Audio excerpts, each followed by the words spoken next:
بالله من الشيطان الرجيم بسم الله الرحمن الرحيم فأنزل الذين ظاهروهم من أهل الكتاب من صياصيهم وقذف في قلوبهم الرعب فريقا تقتلون وتأسرون فريقا وأورثكم أرضهم وديارهم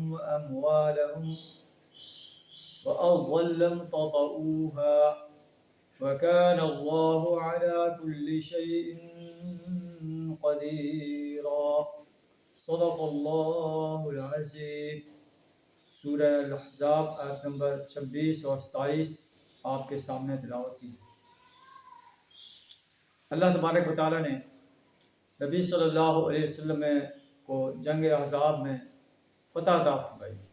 دشمن بغیر لڑائی کیے ناکام جو ہے وہ واپس لوٹ گیا۔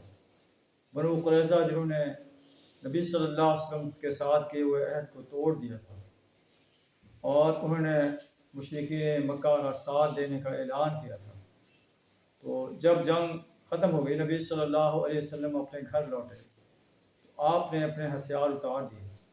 اسی اسلام میں حضرت جبریل علیہ السلام تشریف لائے اور آپ سے فرمایا کہ کیا آپ نے اپنے ہتھیار اتار دیے ہیں؟ آپ نے فرمایا ہاں۔ جبریل علیہ السلام نے کہا کہ ہم نے تو اپنے ہتھیار نہیں اتارے، اللہ نے حکم دیا ہے کہ بنو قریظہ کی طرف چلو۔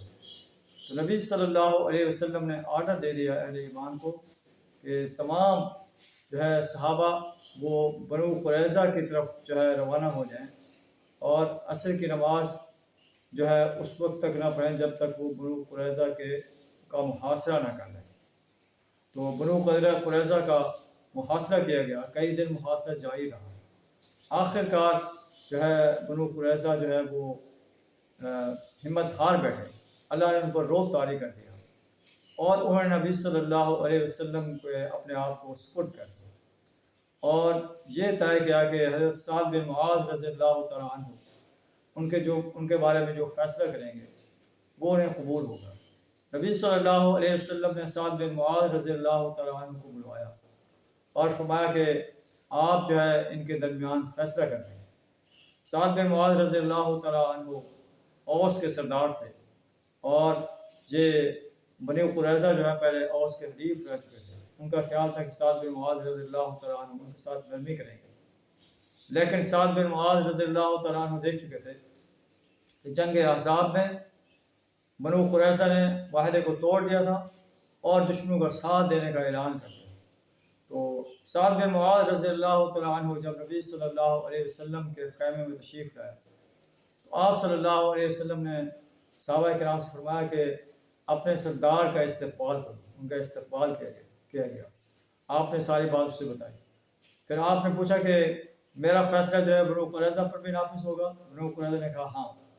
پھر آپ صلی اللہ علیہ وسلم کی طرف جو ہے اشارہ کیا کہ میرا فیصلہ جو ہے نبی صلی اللہ علیہ وسلم اور صحابہ کرام پر بھی لاگو ہوگا۔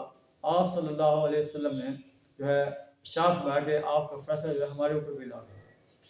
تو انہوں نے فرمایا میں یہ فیصلہ کرتا ہوں کہ جو لوگ جنگ کے قابل ہیں انہیں قتل کر دیے جائیں اور جو عورتیں اور بچے ہیں انہیں بوڑھے ہیں انہیں جو ہے غلام بنا دیا جائے۔ تو نبی صلی اللہ علیہ وسلم نے آپ کے فیصلے کو قبول فرما لیا اور آپ فرمایا کہ آپ نے حق کے ساتھ فیصلہ کیا۔ تو اس انداز سے ان کے نوجوانوں کو جو جنگ کے قابل تھے مردوں کو انہیں قتل کر دیا گیا گڑھے کھود کر، اور عورتوں اور بچوں کو اور بوڑھوں کو جو ہے وہ انہیں قیدی بنا دیا گیا، انہیں غلام بنا دیا گیا اور ان کی جائیدادیں جو ہیں وہ اہل ایمان کے قبضے میں آ گئیں۔ اللہ تعالیٰ قرآن میں اس منظر کو اس انداز سے بیان فرما رہا ہے وَأَنزَلَ الَّذِينَ ظَاهَرُوهُم مِّنْ أَهْلِ الْكِتَابِ مِنْ صَيَاصِيهِمْ، پھر اہل کتاب میں سے جن لوگوں نے ان حملہ آوروں کا ساتھ دیا تھا اللہ ان کی گڑھیوں سے انہیں اتار لایا۔ وَقَذَفَ فِي قُلُوبِهِمُ الرُّعْبَ، ان کے دلوں میں اس نے ایسا رعب ڈال دیا کہ فَرِيقًا تَقْتُلُونَ وَتَأْسِرُونَ فَرِيقًا، کہ آج ان میں سے ایک گروہ کو تم قتل کر رہے ہو اور دوسرے گروہ کو قید کر رہے ہو۔ وَأَوْرَثَكُمْ أَرْضَهُمْ وَدِيَارَهُمْ وَأَمْوَالَهُمْ، اور اللہ نے تم کو ان کی زمین، ان کے گھروں اور ان کے اموال کا وارث بنا دیا۔ وَأَوْ لَمْ تَطَئُوهَا، اور وہ علاقہ بھی تمہیں دے دیا جسے تم نے کبھی پامال نہ کیا۔ وَكَانَ اللَّهُ عَلَىٰ كُلِّ شَيْءٍ قَدِيرًا، اللہ ہر چیز پر قادر ہے۔